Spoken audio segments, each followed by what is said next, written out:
Halo adik-adik, selamat datang di video pembelajaran matematika.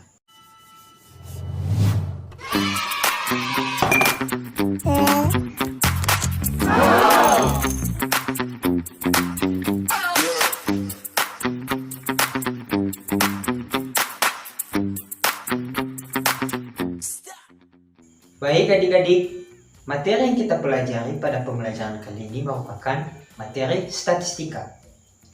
Kita akan mempelajari materi statistika ini dalam 3 video pembelajaran. Dan pada video pembelajaran kali ini, kita akan membahas mengenai materi menganalisis data. Baik adik-adik, sebelum kita masuk ke materinya, ada pun beberapa tujuan pembelajaran yang menjadi tujuan pembelajaran kita pada pembelajaran kali ini adalah 1. Adik-adik dapat menganalisis data dari tabel atau diagram.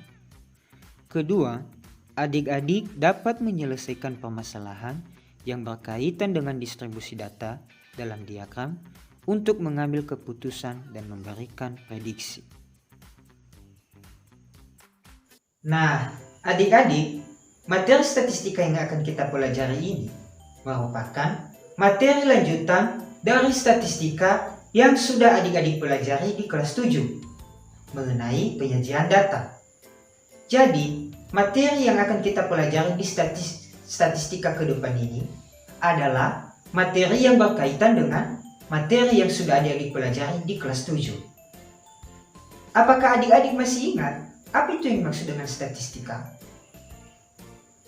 Ya, statistika adalah ilmu yang mempelajari semua hal tentang data. Mulai dari pengumpulan data, penyajian data, analisis data, sampai terbentuk dan bisa ditarik yang namanya kesimpulan. Nah, adik-adik di kelas 7 sudah mempelajari mengenai penyajian data. Maka selanjutnya, materi yang akan dipelajari adalah materi menganalisis data dan menarik kesimpulan dari suatu data. Nah, apakah adik-adik masih ingat apa saja bentuk-bentuk atau jenis-jenis dari penyajian data tersebut? Nah, suatu data bisa disajikan dalam bentuk tabel, diagram garis, diagram batang, diagram lingkaran, dan dalam bentuk-bentuk yang lainnya. Nah, pada materi menganalisis data ini nanti, kita akan menganalisis data yang sudah disajikan dalam bentuk tabel, diagram garis, diagram batang, dan diagram lingkaran. Nah, di menganalisis data ini juga nanti kita akan membaca data, menganalisis data, dan menarik kesimpulan dari suatu data yang sudah disajikan dalam bentuk-bentuk yang sudah kita bicarakan tadi. Nah, agar adik-adik bisa lebih mengerti mengenai menganalisis data ini, kita akan membahas contoh. Baik adik-adik, coba perhatikan gambar di samping. Gambar di samping ini merupakan salah satu contoh penyajian data dalam bentuk diagram batang. Nah, diagram batang ini menyajikan hasil perikanan mulai daripada tahun 2003 sampai dengan tahun 2008. Pertanyaannya adalah, pada tahun berapakah jumlah tangkapan ikan terminal? Nah, pertanyaan ini merupakan pertanyaan pada tahap membaca data. Karena kita dapat menjawab pertanyaan ini hanya dengan membaca data saja. Jika kita perhatikan diagram batangnya, yang mendatar ini merupakan tahun perikanannya, dan yang tegak ini merupakan jumlah hasil tangkapan ikan tiap tahunnya. Jika kita perhatikan yang tegak ini, semakin ke atas, mulai dari 0 sampai ke 6, semakin ke atas, semakin besar. Berarti semakin tinggi diagram batangnya, maka semakin besar jumlah tangkapan ikannya. Kembali ke pertanyaannya. Pada tahun berapakah jumlah tangkapan ikan terbanyak? Nah, berarti jika yang ditanya pada tahun berapa jumlah tangkapan ikan terbanyak, berarti kita lihat saja diagram batang yang paling tinggi, yaitu pada tahun 2007. Berarti jawaban pada pertanyaan ini adalah pada tahun 2007. Baik adik-adik, sampai di sini. Apakah ada yang menjadi pertanyaan adik-adik mengenai materi yang sudah dijelaskan dan juga contoh yang sudah kita bahas barusan?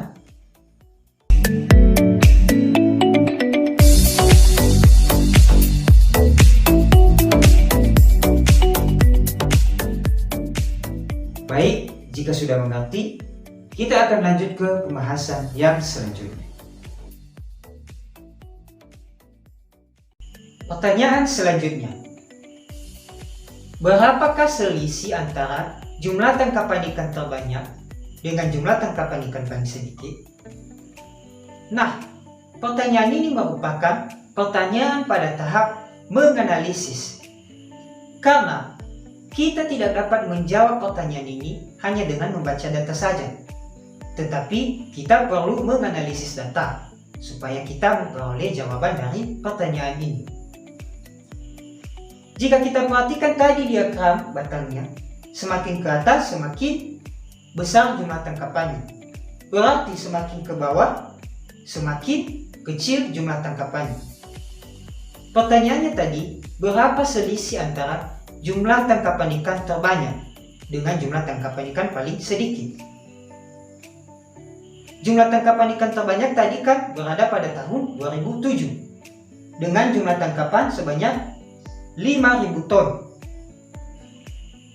Nah, yang paling sedikit berarti diagram batang yang paling kecil, yaitu pada tahun 2004 dengan jumlah tangkapan sebesar 2.000 ton. Nah, pertanyaannya adalah berapakah selisih?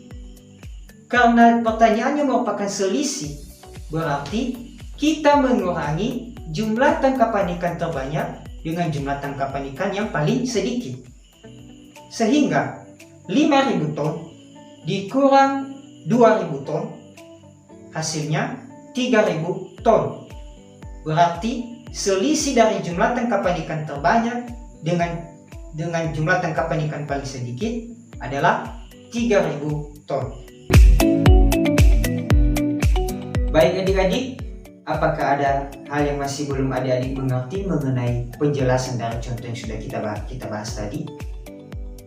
Apakah ada yang menjadi pertanyaan adik-adik mengenai contoh yang sudah kita bahas tersebut?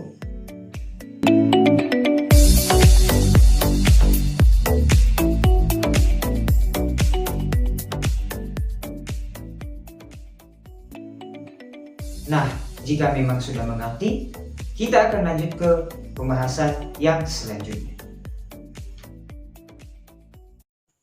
Lanjut ke contoh selanjutnya. Coba perhatikan gambar di samping.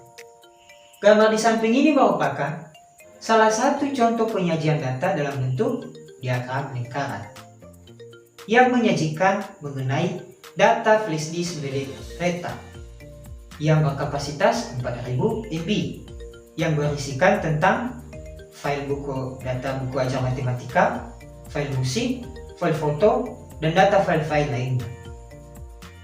Jika kita perhatikan diagram lingkarannya, file foto sebesar 20%, file musik sebesar 20%, file data buku ajar sebesar 40%, file lainnya sebesar 10%, dan file kosong sebesar 10%.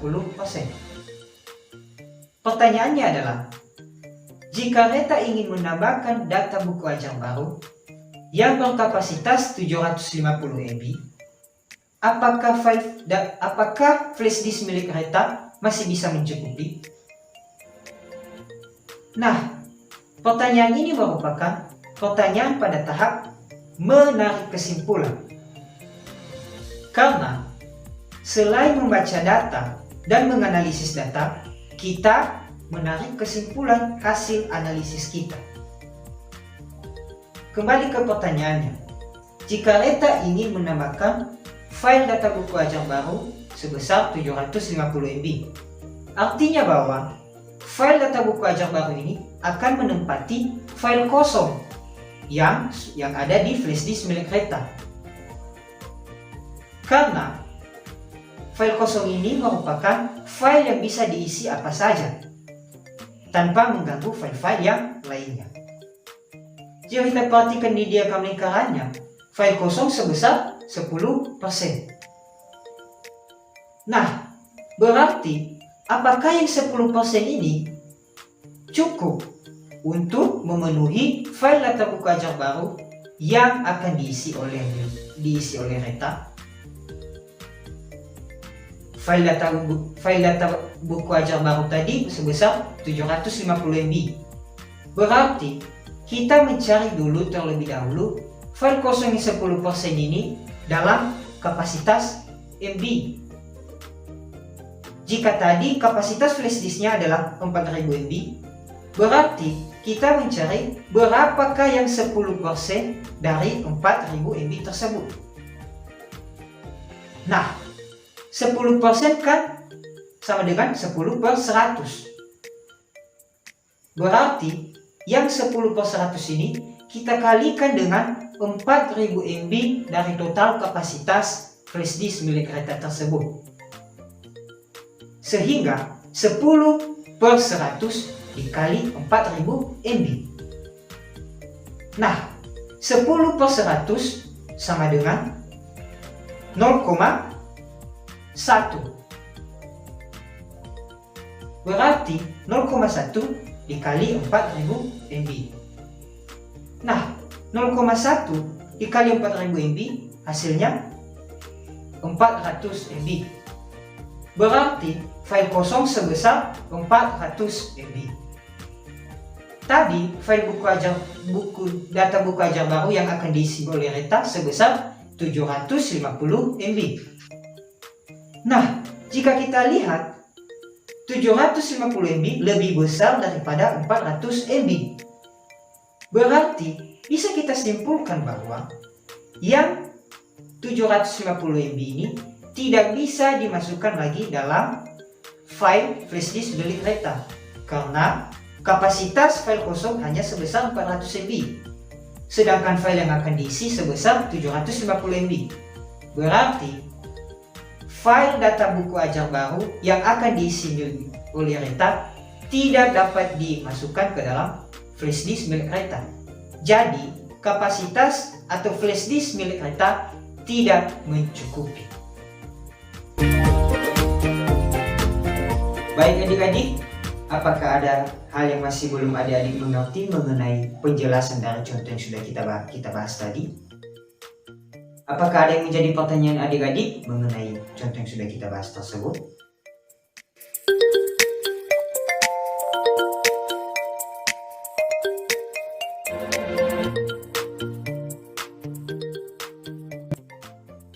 Nah, jika memang sudah mengerti, kita akan lanjut ke pembahasan yang selanjutnya. Baik adik-adik, lanjut ke contoh selanjutnya.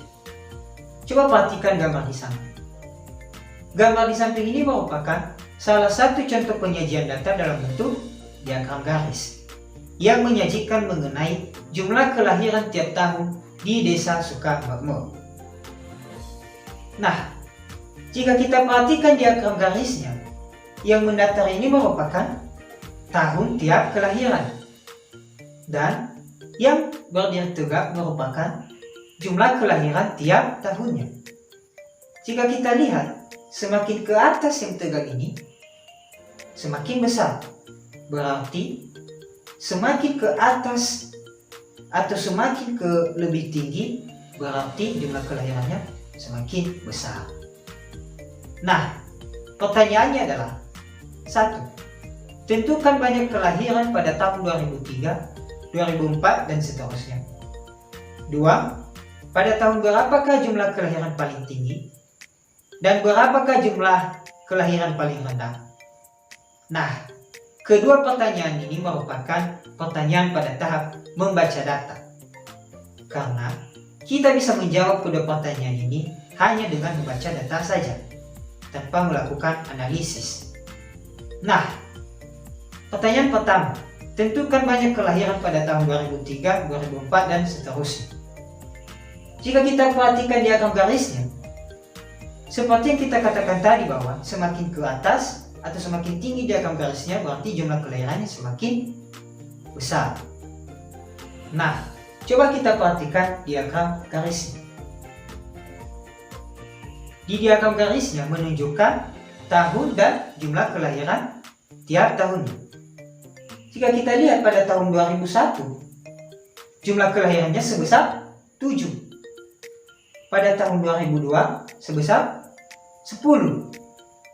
Pada tahun 2003 jumlah kelahirannya 13. Pada tahun 2004 jumlah kelahirannya 17. Pada tahun 2005 jumlah kelahirannya 20. Pada tahun 2006 jumlah kelahirannya 22. Pada tahun 2007 jumlah kelahirannya 24. Dan pada tahun 2008 jumlah kelahirannya 25. Nah, itu merupakan jumlah-jumlah atau banyaknya kelahiran tiap tahun mulai dari tahun 2003 sampai 2008. Lanjut ke pertanyaan selanjutnya. Pada tahun berapakah jumlah kelahiran paling tinggi?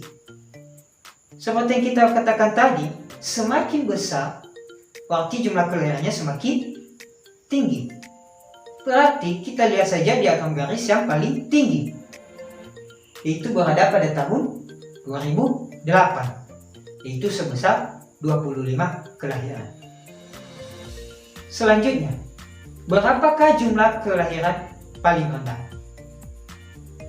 Ya, jumlah kelahiran paling rendah seperti yang kita katakan tadi, berarti semakin ke bawah jumlah kelahirannya semakin rendah.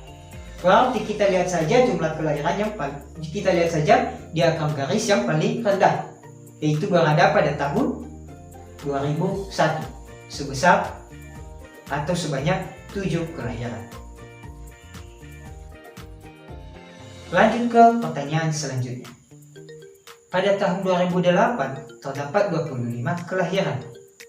Dapatkah kita simpulkan bahwa pada tahun 2008 penduduk desa Sukamakmur bertambah 25 orang dibandingkan tahun 2007? Nah, pertanyaan ini merupakan pertanyaan pada tahap menarik kesimpulan, karena pertanyaan ini menuntut kita untuk memberikan sebuah kesimpulan daripada suatu data.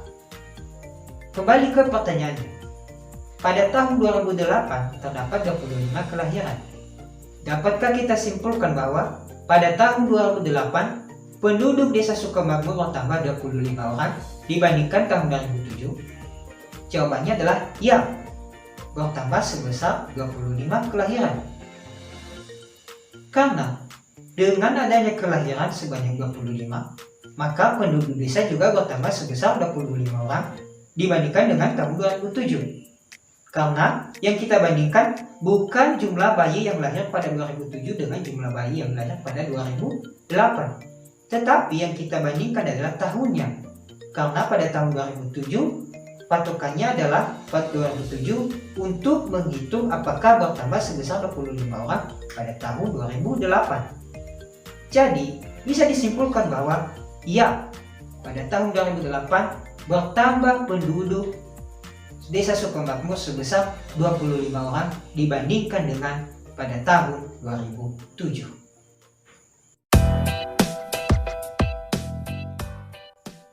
Baik adik-adik, materi menganalisis data sudah selesai. Bagaimana? Menganalisis data ini sangat mudah, bukan? Nah, apakah adik-adik sudah bisa menganalisis sebuah data yang disajikan? Baik itu dalam bentuk diagram garis, diagram lingkaran, ataupun diagram batang? Apakah adik-adik juga sudah bisa membaca data, menganalisis data, dan menarik kesimpulan dari suatu data? Nah, untuk memperdalam pengetahuan adik-adik mengenai materi yang sudah kita pelajari ini, silahkan adik-adik mengerjakan latihan yang ditampilkan berikut ini.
Baik adik-adik, terima kasih sudah menyimak video pembelajaran ini, mulai dari awal video pembelajaran hingga sampai dengan akhir video pembelajaran ini.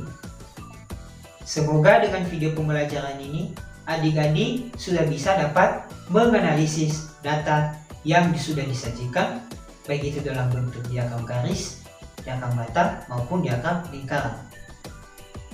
Terima kasih atas perhatiannya, dan sampai ketemu lagi di video pembelajaran selanjutnya.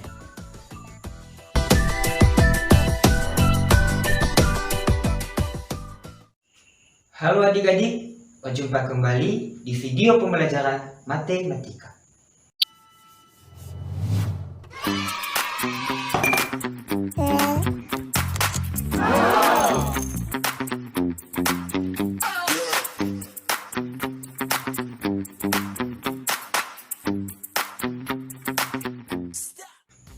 Baik adik-adik, dalam video pembelajaran kali ini, kita akan melanjutkan pembahasan kita mengenai materi statistika.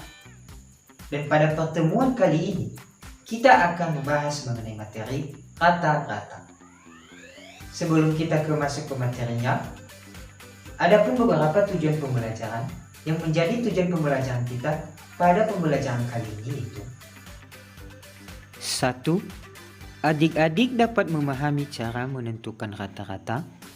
Dan yang kedua, adik-adik dapat menyelesaikan permasalahan yang berkaitan dengan rata-rata. Nah, adik-adik, kita kan saat ini membahas mengenai materi statistika. Otomatis kita membahas yang namanya data. Misalkan adik-adik ditanya oleh guru adik-adik, biasanya adik-adik sarapan paginya jam berapa? Nah, mungkin misalnya adik-adik menjawab setiap jam 6 pagi. Nah, sebenarnya jika kita teliti lebih dalam mengenai data jam sarapan pagi adik-adik, sebenarnya tidak serta-merta setiap hari adik-adik selalu sarapan paginya tepat jam 6 pagi. Misalnya, data jam sarapan pagi adik-adik hari Senin, misalnya adik-adik jam sarapan paginya jam 6.00. Hari Selasa jam 5.40. Hari Rabu jam 6.00. Hari Kamis jam 5.48. Hari Jumat jam 6.10. Hari Sabtu jam 6.00. Dan hari Minggu jam 5.50. Nah, mungkin adik-adik menjawab jam 6 pagi karena adik-adik lebih seringnya sarapan paginya jam 6 pagi. Nah, proses menjelaskan data dengan mengambil satu data sebagai sampel seperti ini merupakan pemusatan data. Kenapa disebut sebagai pemusatan data? Karena dalam mendeskripsikan data yang banyak, kita hanya mengambil satu data yang mewakili data yang banyak. Nah, dalam pemusatan data ini nanti, kita akan mempelajari 3 bagian, yaitu rata-rata atau mean, median, dan modus. Nah, pada video pembelajaran kali ini, kita akan membahas yang namanya rata-rata. Rata-rata. Rata-rata adalah salah satu ukuran untuk memberikan gambaran yang lebih jelas dan singkat tentang sekumpulan data. Rata-rata ini, atau sering disebut dengan mean, dirumuskan dengan jumlah nilai seluruh data per banyaknya data. Agar lebih paham, kita simak contoh berikut. Disajikan sebuah tabel yang menyajikan data nomor sepatu anak-anak yang mewakili POR. Pertanyaannya adalah, tentukanlah rata-rata dari data nomor sepatu di atas. Nah, tadi kan rumus rata-rata adalah jumlah nilai seluruh data per banyaknya data. Berarti kita mencari jumlah nilai seluruh data dan mencari banyaknya data untuk memperoleh nilai rata-ratanya. Jumlah nilai seluruh data. Jumlah nilai seluruh data ini bisa kita peroleh dengan menjumlahkan semua nilai yang berada di dalam tabel tersebut, yaitu 40 ditambah 37 ditambah 39 ditambah 40 ditambah 42, ditambah 38, ditambah 38, ditambah 37, ditambah 28, dan ditambah 40. Nah, jika kita jumlahkan secara keseluruhannya, hasilnya adalah 379. Kita sudah memperoleh jumlah nilai seluruh data. Selanjutnya kita mencari banyak data. Banyak data bisa kita peroleh dengan menjumlahkan banyaknya tiap nilai yang di dalam tabel tersebut, yaitu 1, 2, 3, 4, 5, 6, 7, 8, 9, 10. Berarti banyak data sebanyak 10. Kita sudah memperoleh jumlah nilai seluruh data dan juga banyak data. Langsung saja kita masukkan ke dalam rumus rata-rata. Jumlah nilai seluruh data yaitu 379. Banyak data ada sebanyak 10. 379 per 10. Nah, 379 per 10 kan hasilnya 37,9. Berarti nilai rata-rata dari nomor sepatu di atas adalah 37,9.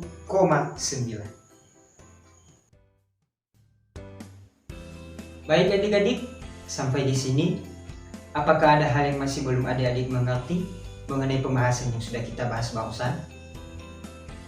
Apakah ada yang menjadi pertanyaan adik-adik?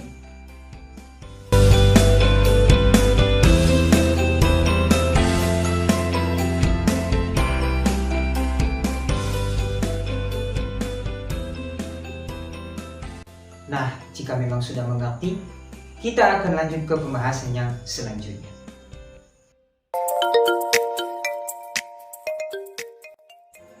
Kita masuk ke contoh yang selanjutnya. Disajikan sebuah tabel nilai ulangan IPA siswa kelas 8A. Jika kita perhatikan tabel ini berbeda dengan tabel di contoh yang sebelumnya. Kalau kita lihat di tabel sebelumnya, tidak terdapat yang namanya frekuensi. Sedangkan pada tabel ini terdapat yang namanya frekuensi. Maksud dari frekuensi dalam hal ini adalah banyaknya tiap nilai.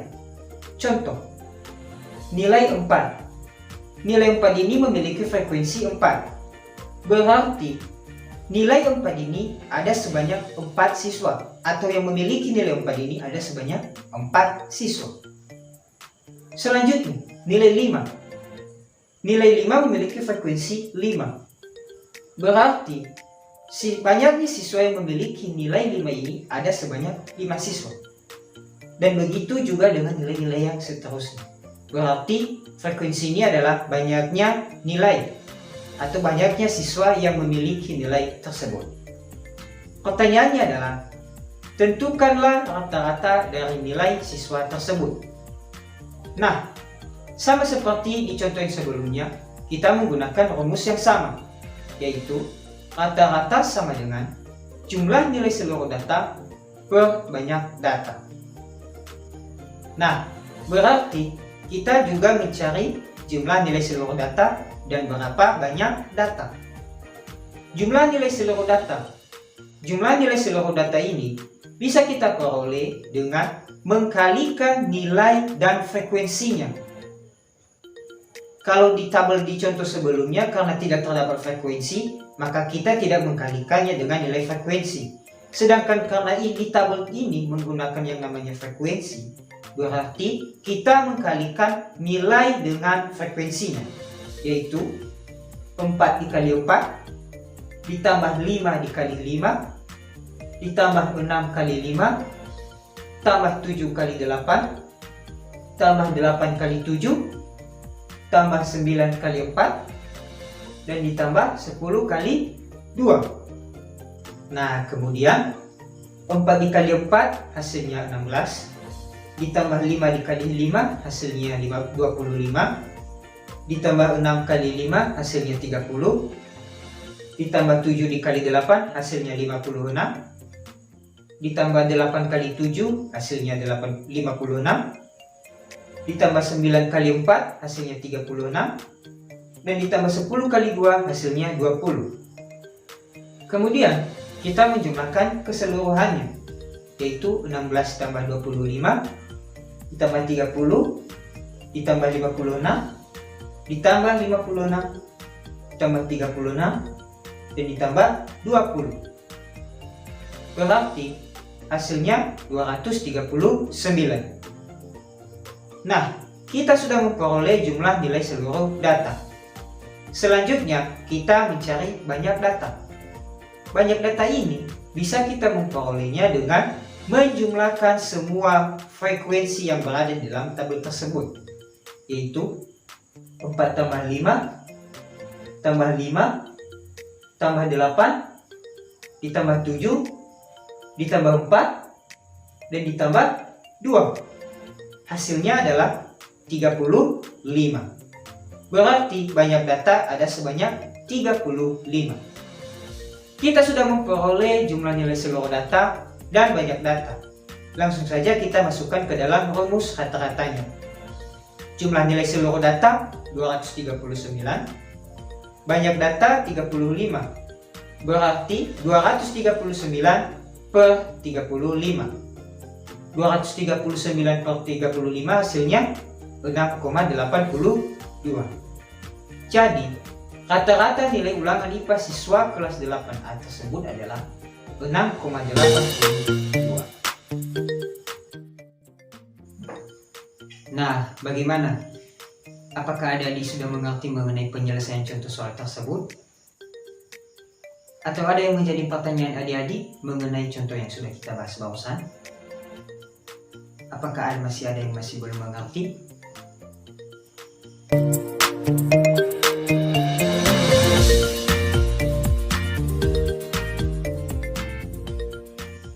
Nah, jika memang sudah mengerti, kita akan lanjut ke pembahasan yang selanjutnya.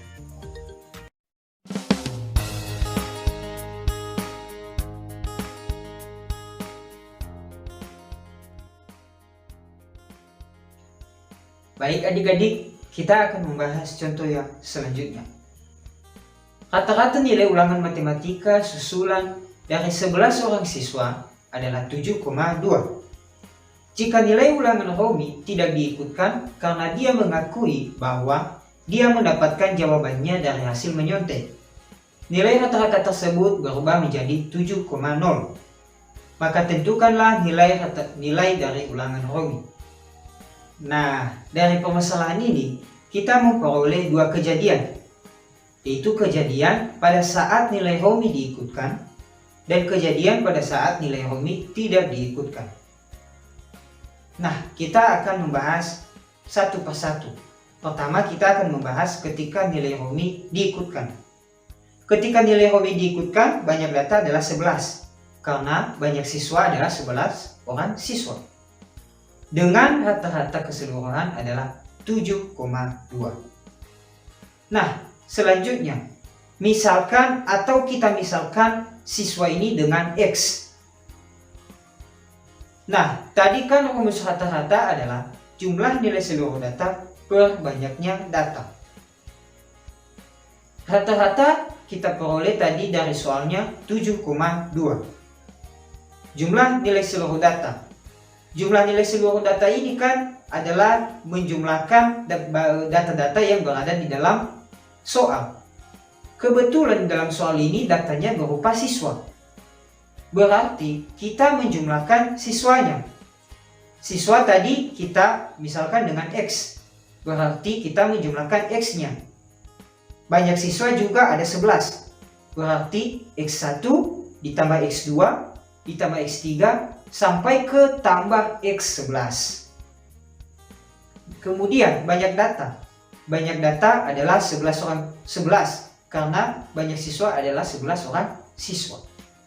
Selanjutnya kita melakukan yang namanya operasi aljabar, yaitu 7,2 kita kalikan dengan 11.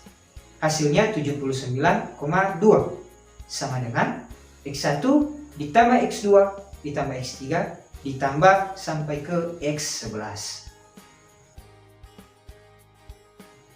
Nah, tadi kan kita membahas ketika nilai Romi masih diikutkan. Sekarang kita akan membahas ketika nilai Romi tidak diikutkan. Ketika nilai Romi tidak diikutkan berarti banyak siswanya tinggal 10. Karena dari 11 orang siswa kita mengurangi atau mengeluarkan Romi, sehingga banyak siswa menjadi 10 orang siswa. Sehingga banyak data tinggal 10. Dengan rata-rata 7,0. Nah, sama seperti kejadian sebelumnya ketika nilai Romi diikutkan, begitu juga dengan kejadian ini. Kita misalkan siswa dengan X, dan juga kan tadi kita sudah mengeluarkan yang namanya nilai Romi. Kita anggap nilai Romi ini adalah X11.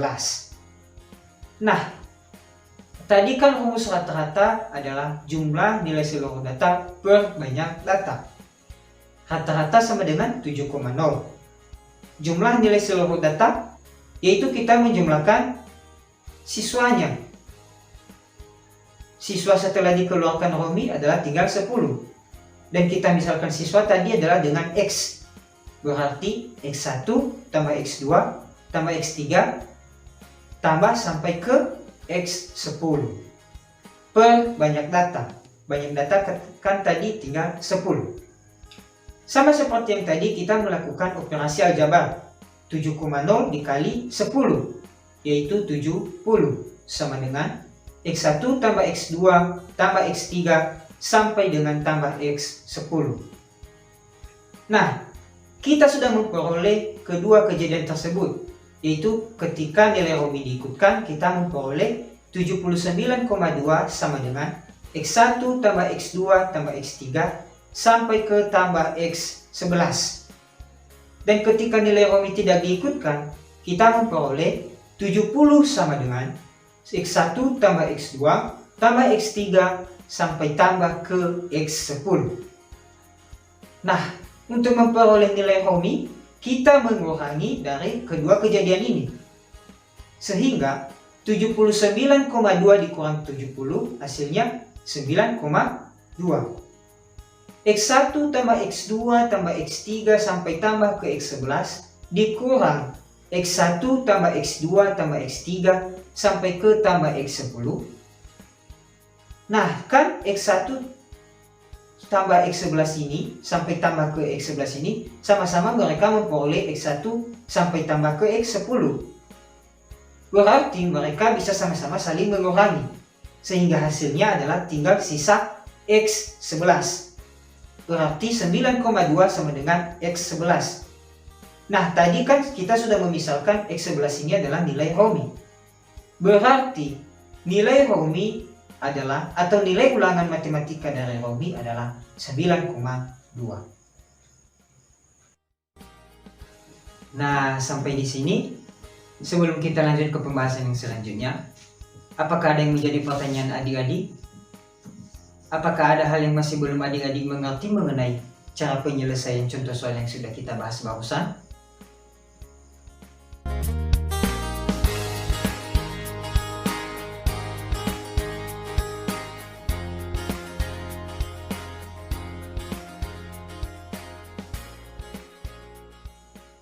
Nah, jika memang sudah dimengerti, kita akan lanjut ke contoh yang selanjutnya.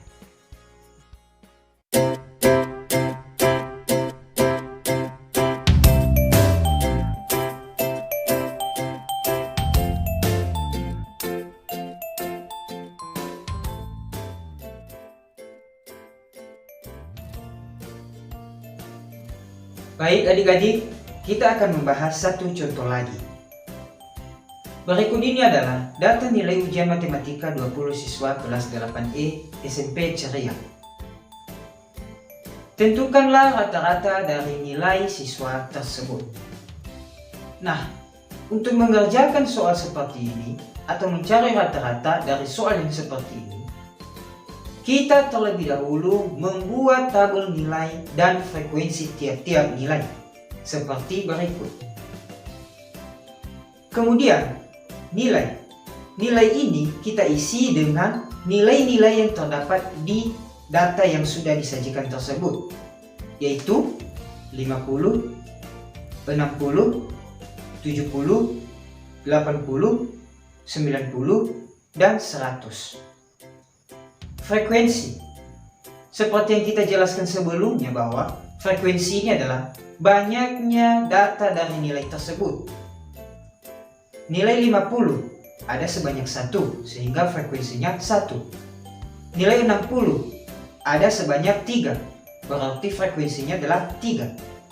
Nilai 70 ada sebanyak 4, berarti frekuensinya adalah 4. Nilai 80 ada sebanyak 6, berarti frekuensinya adalah 6. Nilai 90 ada sebanyak 4, berarti frekuensinya adalah 4. Dan nilai 100 ada sebanyak 2, berarti frekuensinya adalah 2. Nah, kita sudah memperoleh nilai dan frekuensi.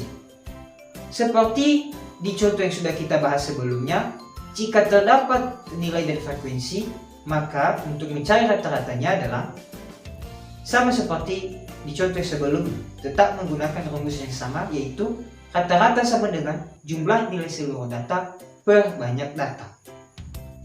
Jumlah nilai seluruh data. Jumlah nilai seluruh data ini sama seperti contoh yang sebelum-sebelumnya, kita bisa memperolehnya dengan mengkalikan nilai dan frekuensinya, yaitu 50 dikali 1, 60 dikali 3, 70 dikali 4, 80 dikali 6, 90 dikali 4, dan 100 dikali 2 per banyak data. Banyak data yaitu sama dengan 20, karena di soal tadi dikatakan bahwa nilai ujian matematika 20 siswa. Atau juga bisa kita dapat dengan menjumlahkan keseluruhan frekuensi, yaitu 1 ditambah 3 ditambah 4 ditambah 6 ditambah 4 dan ditambah 2. Hasilnya adalah 20.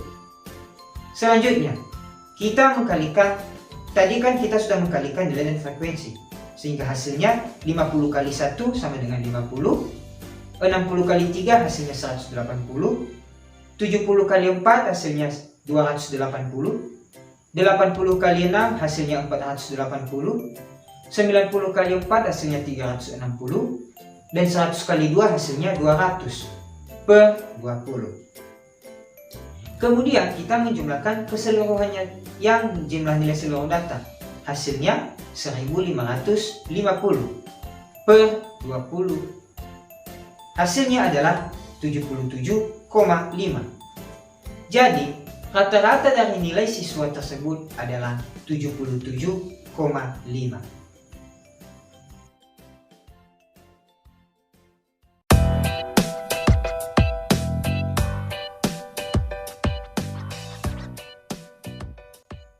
Baik adik-adik, materi mengenai rata-rata ini sudah selesai. Bagaimana? Materi ini sangat mudah bukan? Apakah adik-adik sudah bisa menentukan rata-rata dari sebuah data? Nah, ada pun beberapa kesimpulan yang menjadi kesimpulan dari pertemuan kita kali ini, yaitu 1. Rata-rata adalah salah satu ukuran untuk memberikan gambaran yang lebih jelas dan singkat tentang sekumpulan data. Dan rata-rata ini dirumuskan dengan jumlah nilai seluruh data per banyak data.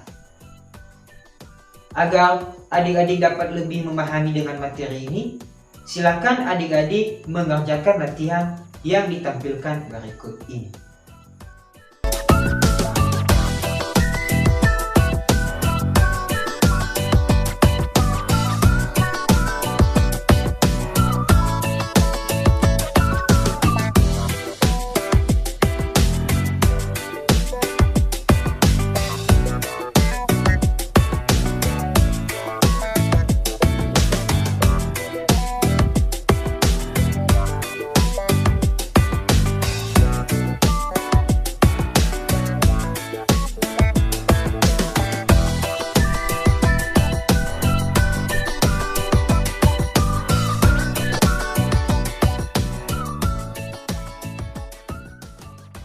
Baik adik-adik, terima kasih sudah menyimak video pembelajaran ini, mulai dari awal video pembelajaran hingga sampai pada akhir video pembelajaran ini. Semoga dengan video pembelajaran ini, adik-adik dapat mengetahui mengenai materi rata-rata dan dapat menyelesaikan permasalahan mengenai rata-rata ini. Terima kasih atas perhatiannya dan sampai bertemu kembali di video pembelajaran selanjutnya.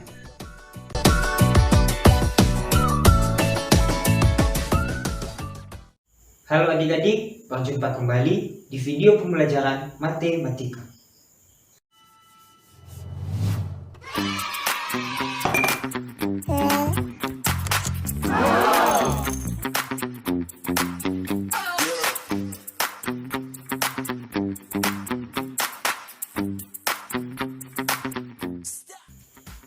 Nah, baik adik-adik, dalam video pembelajaran kali ini, kita akan melanjutkan pembahasan kita mengenai materi statistika. Dan pada video pembelajaran kali ini, kita akan membahas mengenai materi median dan modus. Sebelum kita masuk ke dalam materinya, ada beberapa tujuan pembelajaran yang menjadi tujuan pembelajaran kita pada pembelajaran kali ini, yaitu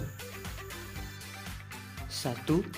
Adik-adik dapat memahami cara menentukan median. 2. Adik-adik dapat memahami cara menentukan modus. 3.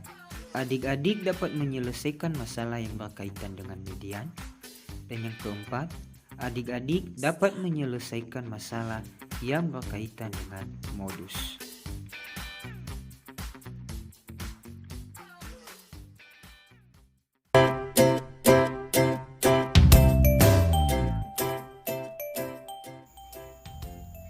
median. Apakah adik-adik tahu apa itu yang maksud dengan median? Coba perhatikan ilustrasi berikut. Misalkan terdapat sebuah keluarga yang terdiri dari seorang kakek yang berusia 56 tahun, seorang nenek yang berusia 50 tahun, dan cucunya yang bernama Andin yang berusia 6 tahun, kemudian ibu Andin yang berusia 26 tahun, dan ayah Andin yang berusia 28 tahun. Nah, selanjutnya diurutkan anggota keluarga tersebut berdasarkan usianya, mulai dari usia terkecil sampai dengan usia terbesar. Dimulai dari usia terkecil yaitu Andin yang berusia 6 tahun, kemudian ibu Andin yang berusia 26 tahun, kemudian ayah Andin yang berusia 28 tahun, kemudian nenek yang berusia 50 tahun, dan usia yang paling besar adalah kakek yang berusia 56 tahun. Nah, setelah diurutkan seperti ini, menurut adik-adik, manakah yang merupakan anggota keluarga yang paling tengah di antara anggota keluarga ini setelah diurutkan? Ya, anggota keluarga yang paling tengah adalah ayah Andin. Nah, ayah Andin inilah yang merupakan median dari anggota keluarga tersebut berdasarkan usia. Nah, berdasarkan ilustrasi tersebut, apakah adik-adik tahu apa itu yang dimaksud dengan median? Nah, median adalah nilai tengah suatu kumpulan data yang telah diurutkan. Seperti di ilustrasi tadi, kita mengurutkan anggota rumah tangga atau anggota keluarga tersebut mulai dari usia terkecil sampai dengan usia terbesar. Selanjutnya diambil yang namanya nilai tengah ataupun anggota keluarga yang paling tengah di antara anggota keluarga tersebut setelah diurutkan. Dan anggota keluarga yang paling tengah adalah tadi ayah Andin, sehingga mediannya adalah ayah Andin. Jadi median adalah nilai tengah suatu kumpulan data yang telah diurutkan. Selanjutnya, dalam menentukan median ini juga kita harus memperhatikan yang namanya banyak data. Jika banyaknya data adalah ganjil, maka rumus median yang kita gunakan adalah median sama dengan data ke 1/2 kali N tambah 1. Tetapi jika banyaknya data genap, maka rumus yang kita gunakan adalah median sama dengan data ke N/2 ditambah data ke N/2 tambah 1/2. Dan dengan N ini adalah nanti merupakan banyak data. Dan N inilah kita ganti-ganti nanti sesuai dengan banyaknya data. Agar adik-adik lebih paham mengenai cara penggunaan rumus median ini, kita akan membahas beberapa contoh. Baik adik-adik, sebelum kita masuk ke dalam beberapa contoh, apakah ada yang menjadi pertanyaan adik-adik mengenai ilustrasi dan juga rumus median dan juga pengertian median yang sudah kita bahas barusan? Atau ada hal yang masih belum adik-adik mengerti mengenai penjelasan tersebut?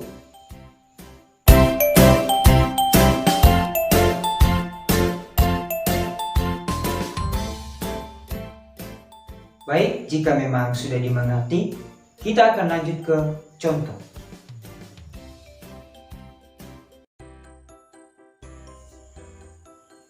Contoh yang pertama. Tentukanlah median dari data berat badan 9 siswa laki-laki kelas 8D SMP Ceria berikut. 47, 57, 53, 50, 45, 48, 52, 49, dan 55. Nah, kita kembali ke pengertian median tadi. Median tadi kan adalah nilai tengah dari suatu kumpulan data yang telah diurutkan. Jika kita perhatikan di soal ini, datanya masih belum terurut, mulai dari terkecil sampai yang terbesar. Maka, langkah pertama yang kita lakukan adalah mengurutkan data tersebut mulai dari data yang terkecil ke data yang terbesar, yaitu 45, 47, 48, 49, 50, 52, 53, 55, dan yang paling besar 57. Nah, tadi kan kita dalam menentukan sebuah median ini, kita terlebih dahulu menentukan banyaknya data, supaya kita bisa melihat atau menentukan rumus apa yang akan kita gunakan. Apakah rumus median di data genap atau rumus median yang di data ganjil. Nah, jika kita perhatikan di soalnya, banyaknya data adalah 9. Dan 9 merupakan ganjil. Maka N sama dengan 9 dan rumus yang kita gunakan adalah median di data ganjil. Nah, langsung saja kita masukkan rumus median di data ganjil, yaitu median sama dengan data ke 1/2 kali N tambah 1. N tadi kan 9, maka yang 9 kita masukkan saja ke dalam rumus median. Sehingga median sama dengan data ke 1/2 kali 9 ditambah 1. Selanjutnya, median sama dengan data ke 1/2 kali 9 tambah 1 kan 10, sehingga 1/2 dikali 10. Selanjutnya, median sama dengan data ke 1/2 kali 10. 10 dikali 1/2 kan hasilnya 5. 10 dikali 1, 10 dibagi 2, 5. Maka median adalah data ke 5. Nah, pertanyaannya sekarang, manakah yang merupakan data ke-5 di data tersebut? Nah, sekarang coba perhatikan. Coba perhatikan data ketika sudah kita urutkan. Data ketika sudah kita urutkan, datanya menjadi 45 sampai ke 57. Nah, yang 45 merupakan data yang ke-1. Dan yang 47 merupakan data yang ke-2. 48 merupakan data yang ke-3. 49 merupakan data yang ke-4. Dan 50 merupakan data yang ke-5. 52 data yang ke-6. 53 data yang ke-7. 55 merupakan data yang ke-8. Dan 57 merupakan data yang ke-9. Nah, median tadi berada di data ke-5. Jika kita perhatikan data ke-5 tadi adalah 50. Berarti median untuk pertanyaan ini adalah, atau median untuk data berat badan 9 siswa laki-laki tersebut adalah 50. Jadi, median dari data berat badan 9 siswa laki-laki kelas 8D SMP Ceria tersebut adalah 50.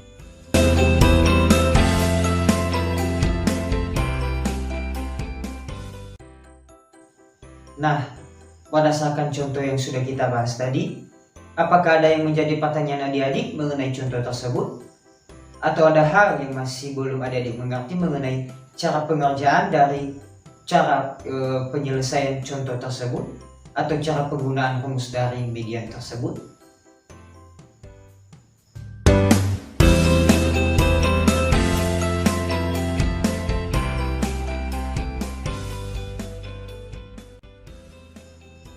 Baik, jika memang sudah dimengerti, kita akan lanjut ke contoh yang selanjutnya. Lanjut ke contoh yang selanjutnya. Tentukanlah median dari skor 10 anak yang mengikuti babak semifinal lomba menyanyi berikut: 120, 135, 160, 125, 90,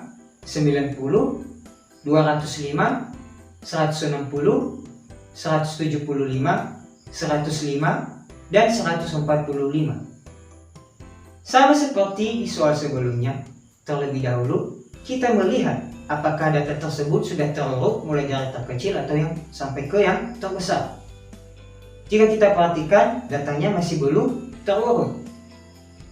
Nah, maka langkah pertama yang kita gunakan adalah mengurutkan data tersebut. Sehingga jika kita urutkan data tersebut menjadi 90, 105, 120, 125, 135, 145, 160, 160, 175, dan yang paling terbesar 205. Nah, selanjutnya kita menentukan banyaknya data. Banyaknya data adalah 10, karena 10 skor anak yang mengikuti lomba. Nah, berarti kita memperoleh bahwa N sama dengan 10. Selanjutnya, 10 ini kan merupakan data genap. Maka, rumus yang kita gunakan untuk menentukan median ini adalah median di data genap, yaitu median sama dengan data ke N per 2 ditambah data ke N per 2 ditambah 1 per 2. N tadi adalah 10. Maka langsung saja kita masukkan ke dalam rumusnya. Sehingga menjadi median sama dengan data ke 10 per 2 ditambah data ke 10 per 2 tambah 1 per 2. Nah, selanjutnya median sama dengan data ke 10 per 2 kan hasilnya 5, sehingga menjadi data ke 5 ditambah data ke 10 per 2 ditambah 1. 10 per 2 kan 5 ditambah 1 6, sehingga menjadi data ke 6 per 2. Selanjutnya, median sama dengan data ke 5 tambah data ke 6 per 2. Nah, berarti kita mencari terlebih dahulu di manakah yang data ke-5 dan di mana yang data ke-6. Data yang ke-5, jika kita perhatikan datanya ketika sudah diurutkan, yaitu 135, dan data yang ke-6 145. Sehingga median sama dengan 135 ditambah 145 per 2. 135 ditambah 145 kan 280, sehingga menjadi 280 per 2. 280 per 2 hasilnya 140. Maka median dari data tersebut adalah 140. Jadi median dari skor anak yang mengikuti lomba semifinal lomba menyanyi tersebut adalah 140.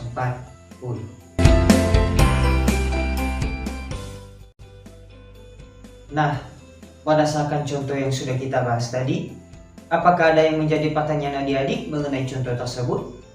Atau ada hal yang masih belum adik-adik mengerti mengenai cara pengerjaan dari cara penyelesaian contoh tersebut? Atau cara penggunaan rumus dari median tersebut?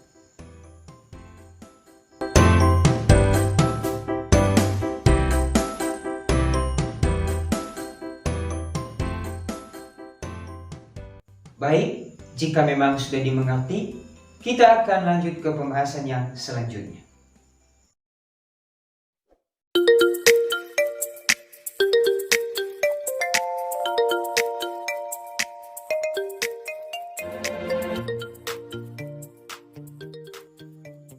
Kita lanjut ke materi yang selanjutnya, yaitu modus.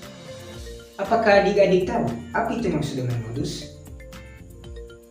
Coba perhatikan ilustrasi berikut.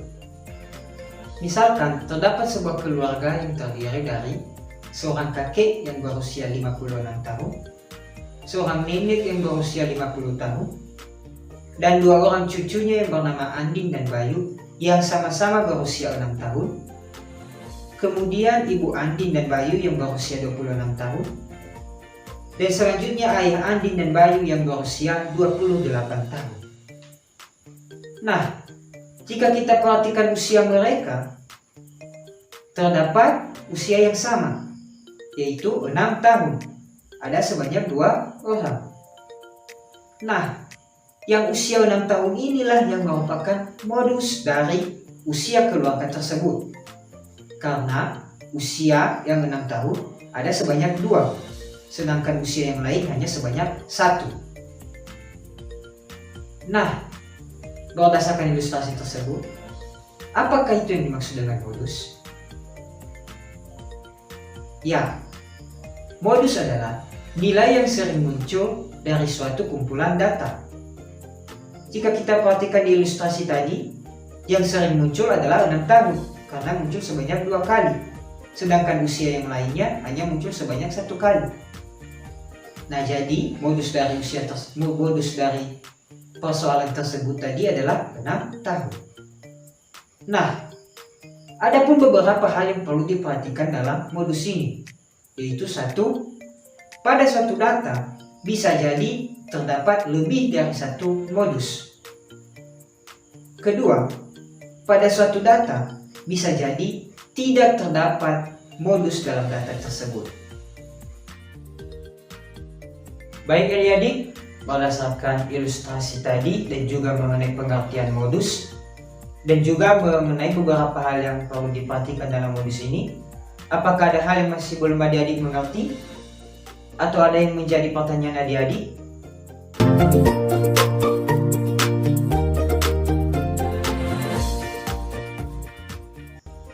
Baik, jika memang sudah mengerti, kita akan lanjut membahas contoh.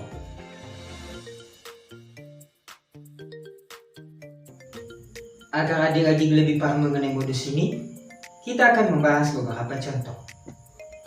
Contoh, tentukanlah modus dari skor anak yang mengikuti babak semifinal lomba menyanyi berikut: 120, 135, 160, 125, 90, 205, 160, 175, 105, dan 145. Nah, dalam menyelesaikan atau dalam menentukan modus suatu data, kita tidak perlu mengurutkan data lagi, berbeda dengan median tadi. Jika dalam median kita harus mengurutkan data, maka pada modus kita tidak perlu mengurutkan data. Nah, jika kita perhatikan atau jika kita berdasarkan pada pengertian modus tadi, yaitu nilai yang sering muncul dari suatu kumpulan data, maka di contoh ini jika kita perhatikan manakah skor yang lebih sering muncul? Ya, skor yang sering muncul adalah 160, karena 160 muncul sebanyak 2 kali, sedangkan skor-skor yang lainnya hanya muncul sebanyak 1 kali. Sehingga modus dalam data ini adalah 160. Kemudian, bagaimana jika data tersebut kita tambah skor yang 125?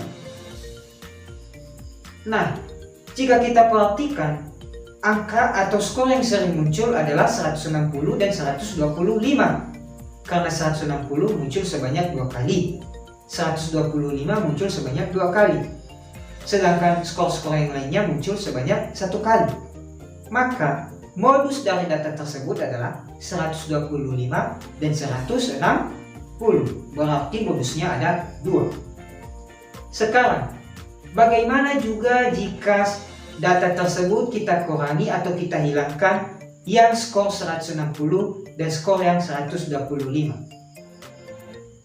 Jika kita perhatikan datanya, tidak ada yang muncul sebanyak 2 kali atau lebih.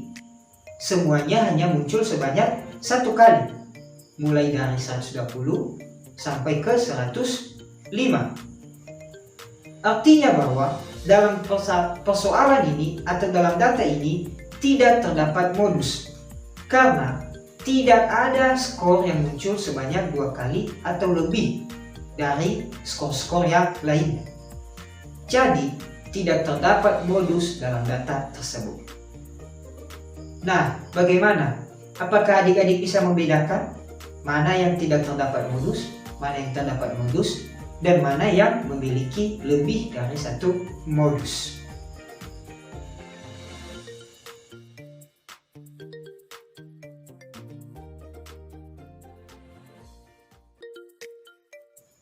Nah, berdasarkan contoh yang sudah kita bahas tadi, apakah ada yang menjadi pertanyaan adik-adik mengenai contoh tersebut? Atau ada hal yang masih belum adik-adik mengerti mengenai cara pengerjaan dari cara penyelesaian contoh tersebut?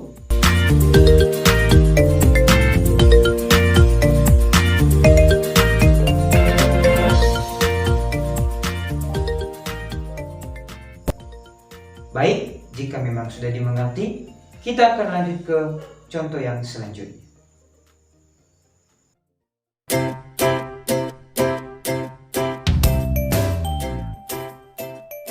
Agar lebih paham lagi, kita akan membahas satu contoh lagi.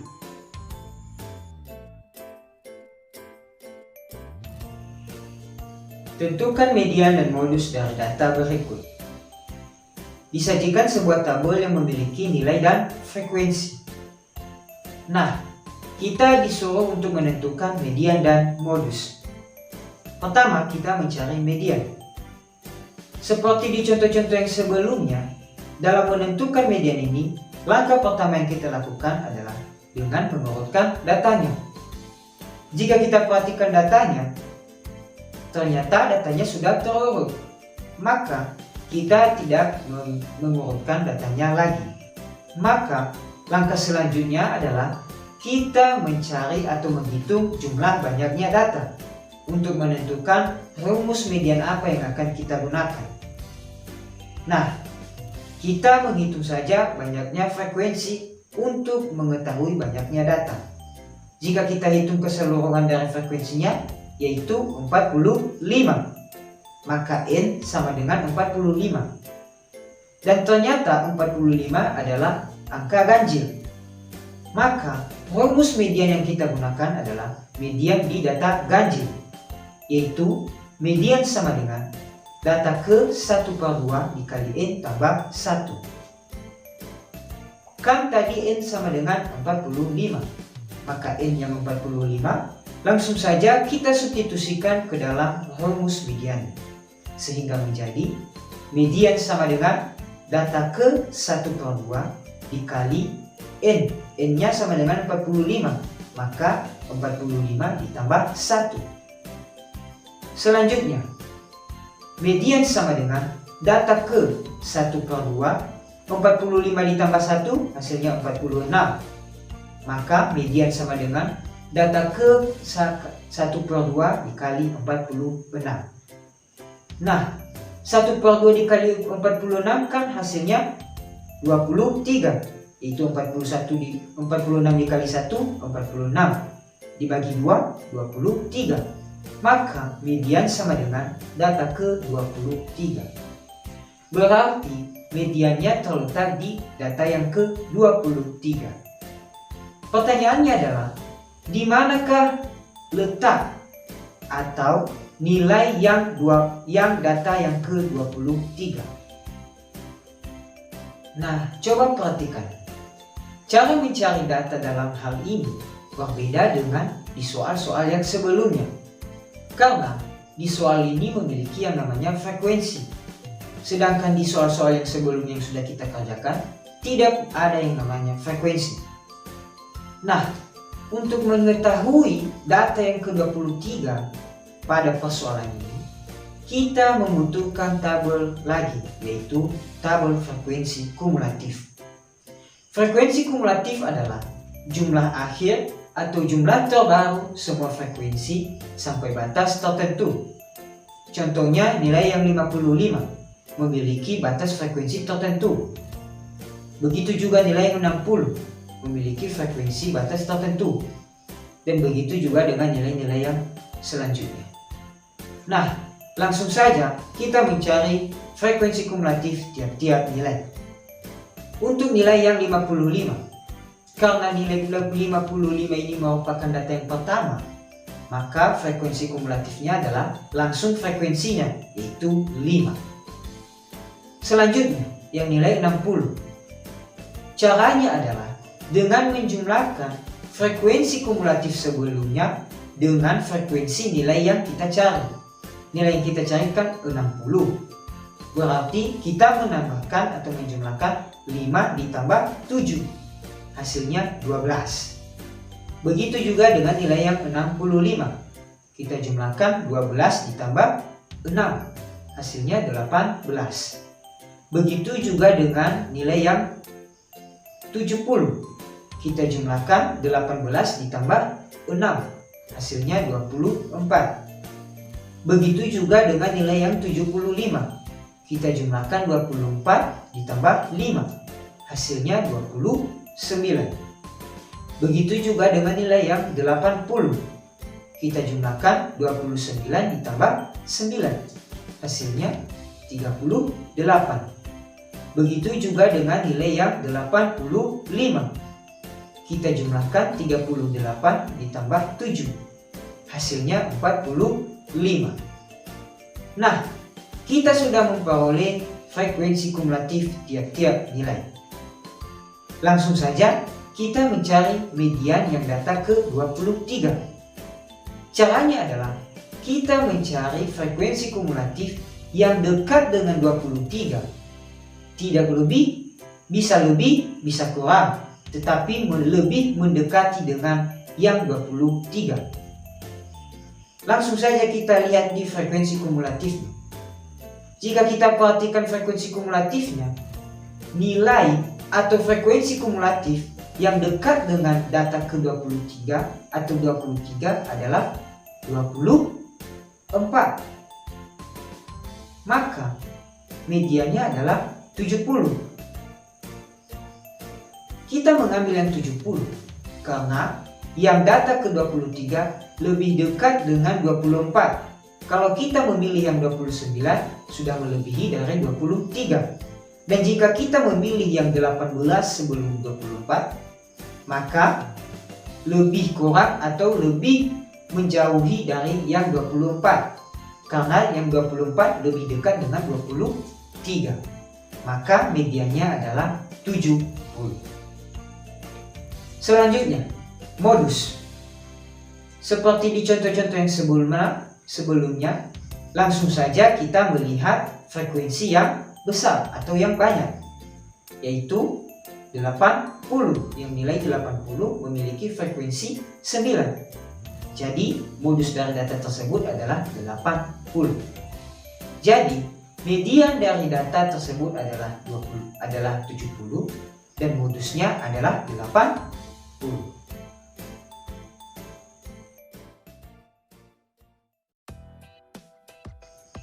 Baik adik-adik, materi median dan modus ini sudah selesai. Bagaimana? Apakah adik-adik sudah dapat menentukan median dan modus dari sebuah data?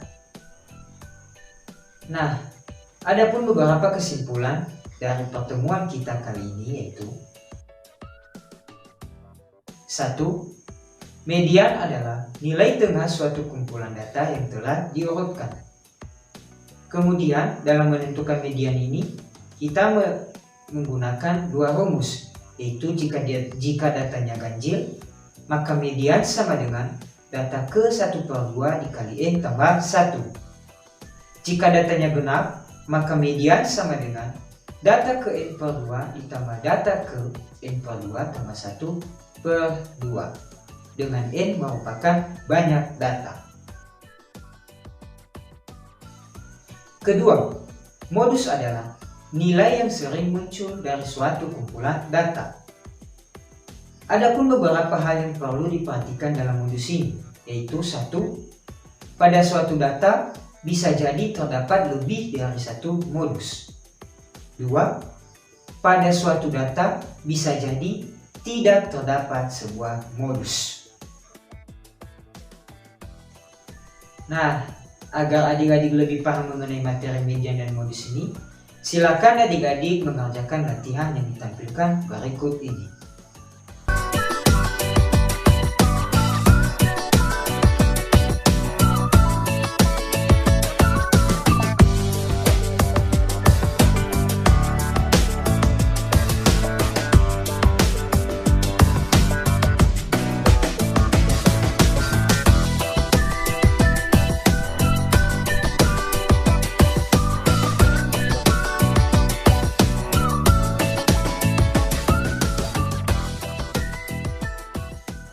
Baik adik-adik, terima kasih telah menyimak video pembelajaran ini, mulai dari awal video pembelajaran hingga sampai akhir video pembelajaran. Semoga dengan video pembelajaran ini, adik-adik dapat mengetahui apa itu median dan modus, kemudian dapat menentukan median dan modus dari sebuah data. Demikianlah video pembelajaran dari saya.